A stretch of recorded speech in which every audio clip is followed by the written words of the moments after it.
ലോകത്തെ ഏറ്റവും വലിയ വഖഫ് പ്രോപ്പർട്ടി ഉള്ളതും ഏറ്റവും കൂടുതൽ വഖഫ് പ്രോപ്പർട്ടി ഉള്ളതും അത് ഒരു നിയമം കൊണ്ട് പ്രൊട്ടക്ട് ചെയ്യപ്പെടുന്നതുമായ ഒരു രാജ്യം ഇന്ത്യയാണ്. വഖഫിന് എത്ര ലക്ഷം ഏക്കർ സ്ഥലമുണ്ടെന്നാണ് പറയുന്നത്? ഇപ്പോഴത്തെ ഒരു കണക്കനുസരിച്ച് ഇന്ത്യയുടെ ഉള്ളിൽ 1.2 ലക്ഷം കോടി രൂപയിലധികം 1.2 ലാക്ക് ക്രോഡ്സിലധികം വില വരുന്ന 9.4 ലക്ഷം ഏക്കർ, ഈ ശ്രീകൃഷ്ണന്റെ 4 ലാക്ക് ഏക്കർ സ്ഥലം എന്ന് പറഞ്ഞാൽ 9 ലക്ഷത്തിനടുത്ത് പ്രോപ്പർട്ടികൾ. ഇതില് ഈ ഈദ് നിസ്കാരത്തിനായിട്ട് ഉപയോഗിച്ച സ്ഥലങ്ങളും ഉണ്ട്. ശ്രീകൃഷ്ണന്റെ ജന്മസ്ഥലമായിട്ടൊക്കെ കരുതപ്പെടുന്ന സ്ഥലമൊക്കെ തീർച്ചയായിട്ടും അവകാശപ്പെട്ടു എന്ന് പറയുന്നു. ഈദ് നിസ്കാരത്തിനായിട്ട് കൊടുത്ത സ്ഥലം കർണാടകത്തില് ബാംഗ്ലൂർ സിറ്റിയിൽ കിടക്കല്ലേ, അത് മൈസൂർ രാജാവ് കൊടുത്തതാണ് ഈദ് നിസ്കാരത്തിന്.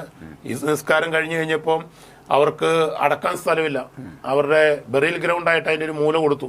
അപ്പൊ ആ ബറിയൽ ഗ്രൗണ്ട് ആയിട്ടൊരു മൂല കൊടുത്തു, നിസ്കരിക്കാൻ ഒരു ഏരിയ കൊടുത്തു, ഒരു ഗ്രൗണ്ട് കൊടുത്തു. ആ ഗ്രൗണ്ട് ഇപ്പോൾ വഖഫ് പ്രോപ്പർട്ടി ആയിട്ട് കേസ് നടത്തി കോടതി അടക്കം അത് വഖഫിന്റേതാണെന്ന് പറഞ്ഞു.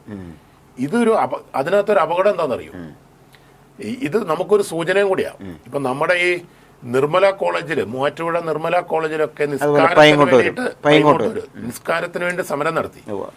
ഇവിടെ നമ്മളൊക്കെ അതിനെ ഒരു കപട മതേതരത്വത്തിന്റെ പേരിൽ സോഫ്റ്റ് ആയിട്ട് നമ്മൾ എടുത്തു. പക്ഷെ ആ മാനേജ്മെന്റ് നല്ല സ്ട്രോങ് ആയിട്ട് എടുത്ത് അവിടെ അവസാനിപ്പിച്ചു. എങ്കിലും നമ്മുടെ ഉള്ളിൽ തന്നെ പലരും അതിനെ സോഫ്റ്റ് ആയിട്ട് എടുത്തു. എന്തിനാ ഇങ്ങനെ ഒരു വിരോധം വളർത്തുന്നത്? പക്ഷെ ഇത് തെളിവ് നമ്മുടെ മുമ്പിലുണ്ട്. നിസ്കരിക്കാനായിട്ട്, അതും പെരുന്നാളുകൾക്ക് മാത്രമേ നിസ്കരിക്കാൻ കൊടുക്കുന്നുള്ളൂ. എല്ലാ ജുമയ്ക്കും ഇല്ല.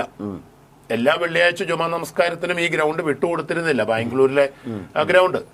അത് ഈ അവരുടെ പെരുന്നാളുകളിന് മാത്രം, ഈദ്, ബക്രീദ് ഒക്കെ പോലെയുള്ള, റംസാൻ ഒക്കെ പോലെയുള്ള പെരുന്നാളുകൾക്ക് നിസ്കരിക്കാൻ, വലിയ ആളുകൾക്ക് ക്രൗഡിന് നിസ്കരിക്കാൻ കൊടുത്തു. അവിടെ ഒരു ചോദ്യം വരുന്നുണ്ട്, ഇത് അൺകണ്ടീഷണൽ ആയിട്ട് അവർക്ക് ദാനം ചെയ്തിരുന്നോ? ഇല്ല, അതൊക്കെ അവരുടെ അവകാശത്തിന് മേലെ. അവര് കുറെ നാൾ ഉപയോഗിച്ചു എന്ന അവകാശമുള്ളൂ.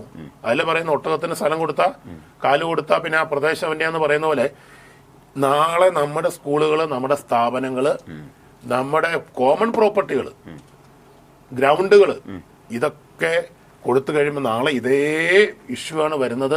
10 വർഷം 15 വർഷം കഴിയുമ്പോൾ അവർ പറയും ഇത് വഖഫ് പ്രോപ്പർട്ടിയാണ്. കാരണം ഞങ്ങൾ ഇസ്ലാമുകളുടെ, മുസ്ലിമുകളുടെ മതപരവും റിലീജിയസും ചാരിറ്റബിളുമായിട്ടുള്ള ആവശ്യങ്ങൾക്ക് വേണ്ടി ഉപയോഗിക്കുന്ന പ്രോപ്പർട്ടിയാണ്, അത് ഇത്ര കാലമായിട്ട് ഉപയോഗിച്ചുകൊണ്ടിരിക്കുന്നതാണ്, അത് ഞങ്ങൾ വഖഫ് ചെയ്താ. അവിടെ നിസ്കരിച്ച ഏതേലും ഒരുത്തിന് ആ സമയത്ത് ഒരു ദുർബോധ തോന്നി പറയാണ്